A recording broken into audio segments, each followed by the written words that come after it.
Joining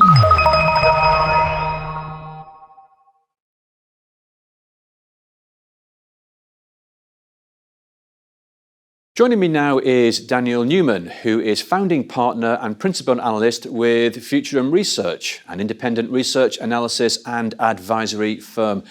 Daniel, welcome to the program. Thank you so much for having me. Why is now a really important time for companies to look at consumption-based models? Yeah, we've entered an era where the traditional expenditures related to IT have continued to grow as technologies become more important to the business. But the challenge is capital expenditures can be very resource intensive. They require a lot of upkeep. And for most companies, as we've seen this sort of pivot to software as a service and to cloud, are finding that they're really interested in being able to pay for just exactly how much they use. So we've seen in the past business models like just-in-time delivery. Well, for technology, being able to consume on a metered basis an exact amount of storage or compute or other resources is really an attractive way for businesses to scale up their technology without spending money unnecessarily or tapping too deeply into capital expenditures. And what are the key market forces that are driving consumption and also as a service models? Yeah, I mean, the first and the big one is going to be digital transformation. We hear the term a lot. It's got a little bit of a buzz to it, but it's a real thing. Companies are having to adapt their business models to be able to survive and thrive in the era of digital. And that's backed by things like modernized experiences. So whether that's modernizing the experience into the cloud, which would be something maybe the IT decision maker is thinking about, or modernizing an experience for a consumer, which could be anything from how we hail a cab in a new modern era to the way we're able to choose a restaurant, purchase something online, or build an application for B2B that allows us to be more productive at work. Another force is going to be data growth. So we're scaling up our data usage at such a tremendous pace right now that the resource requirements are really difficult for companies to keep up with. So as data grows, that requires more resources. It's going to also enable companies to develop new business models, new capabilities, but the technology that's backing it and supporting it has to be in place and be usable. And that also sort of stems right into app development. So we talked about modernized experiences, and we talked about the way that companies are dealing with data growth, but the speed of which we need to be able to develop apps. And these are apps that can be utilized by the workforce, and these are also apps that can be utilized by the customer. It has to be faster. Continuous integration and continuous delivery. And so these are the big trends that I'm seeing driving consumption-based purchasing. And what about other trends we're seeing? What about DevOps and orchestration? How is this all changing the landscape? Yeah, I think that's where it's all heading towards. I think, like I said, these different trends that I mentioned are really driving us towards consumption. But this is also going to be part of what makes cloud native orchestration go at pace. We're going to see open cloud brokerage. Companies aren't going to be able to select a single cloud. More and more, they're going to have certain workloads on-prem. They're going to have certain workloads in different public clouds. And the ability to orchestrate all that is going to be really, really important. And also the ability to manage and meter that. So for a lot of companies, it would be preferred to not have 4, 5, 6, 7 different solutions where they're metering different usages, but it was all self-contained with data visualization at their disposal. It could streamline the business, help a company really understand which workload is best served in which cloud, and it would also allow them to orchestrate applications and deploy them into the right cloud at speed to match that transformational trend that I've been talking about. So why is HPE so well positioned to accommodate these shifting forces we're seeing? Yeah, what really caught my attention was the early and vocal commitment that was made by CEO Antonio Neri when he said that the company was going to go all in on everything as a service by 2022. This was the first of the large OEMs to really make a strong stance and say, everything we're building, we are going to transition to a service model. So that's the first thing that I think really positions the company well, is that it's so committed to it. And this is going to be able to be backed by investments that the company's made over the last several years. It's made significant investments in its services business, having a large team of professionals that can consult and enable for cloud transition and digital transformation.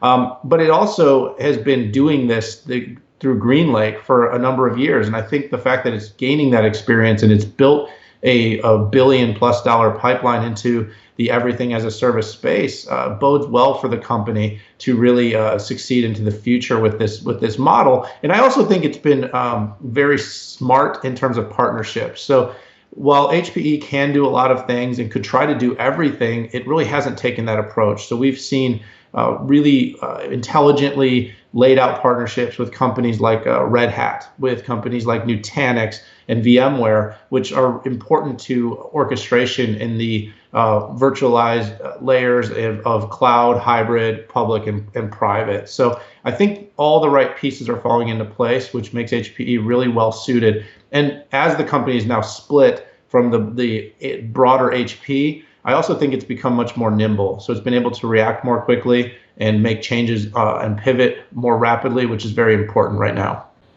Well, let's pick up on the cloud and let's pick up on the new architectures we're seeing. What are the latest trends that we're seeing now in cloud?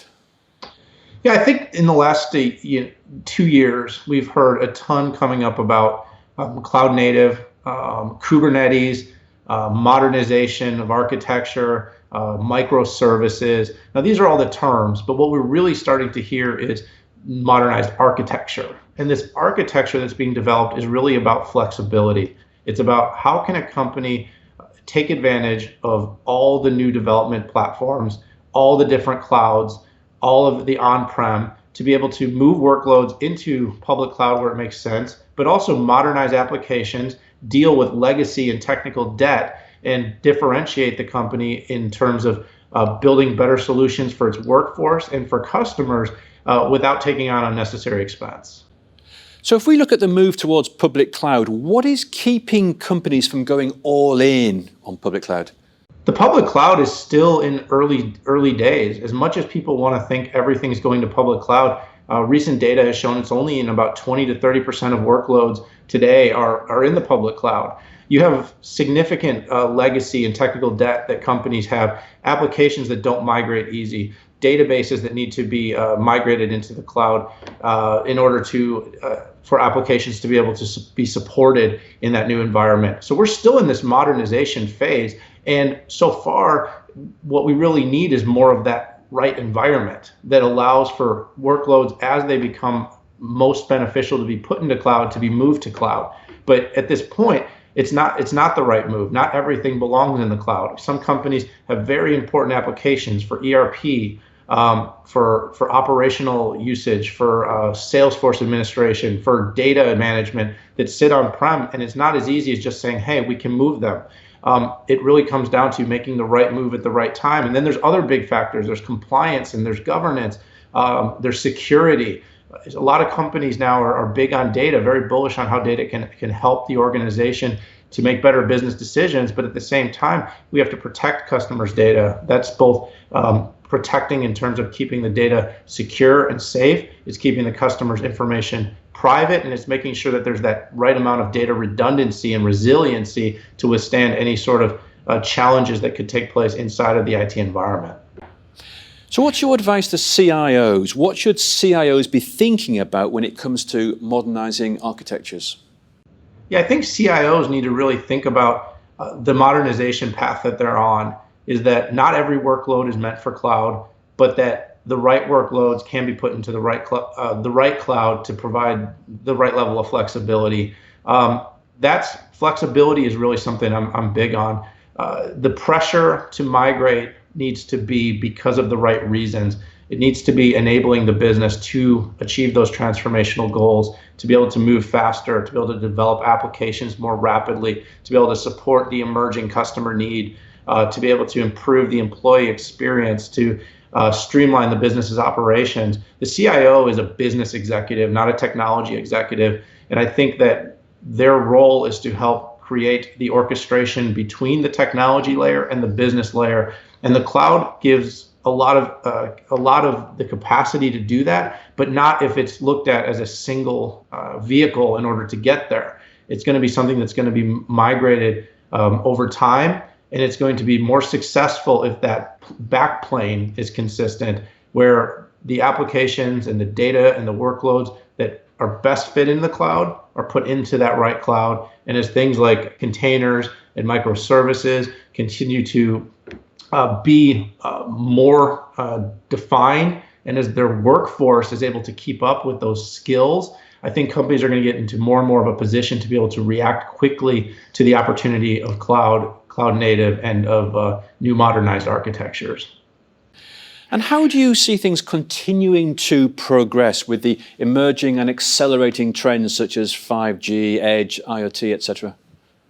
Well, I think the emerging trends are going to drive more data. It's going to create more information, which is going to change business models. It's going to force companies to be able to react more quickly to information. So this is going to be an architectural from edge to core, where companies are going to want to have very well integrated and orchestrated IT environments. The edge is going to require a certain amount of data center-like behavior outside of the data center, where data can be processed, prioritized, utilized for real-time decision-making. There also will need to be that orchestration between the two, where that edge data can then be transmitted to cloud for processing, but done so intelligently. Because with IoT data coming in such tremendous volumes, companies could spend a fortune migrating data to and from edge to cloud that isn't necessarily usable. But that's something that companies are going to have to work really hard to determine, because data is such a valuable resource today. But with something like 5G, you're talking about the next wave of connectivity. You're talking about the ability for private networks that have extraordinary capacity, security, resiliency, reliability to be developed, where customers no longer have to depend on Wi-Fi and legacy connectivity architectures that aren't always dependable and can be much more complex.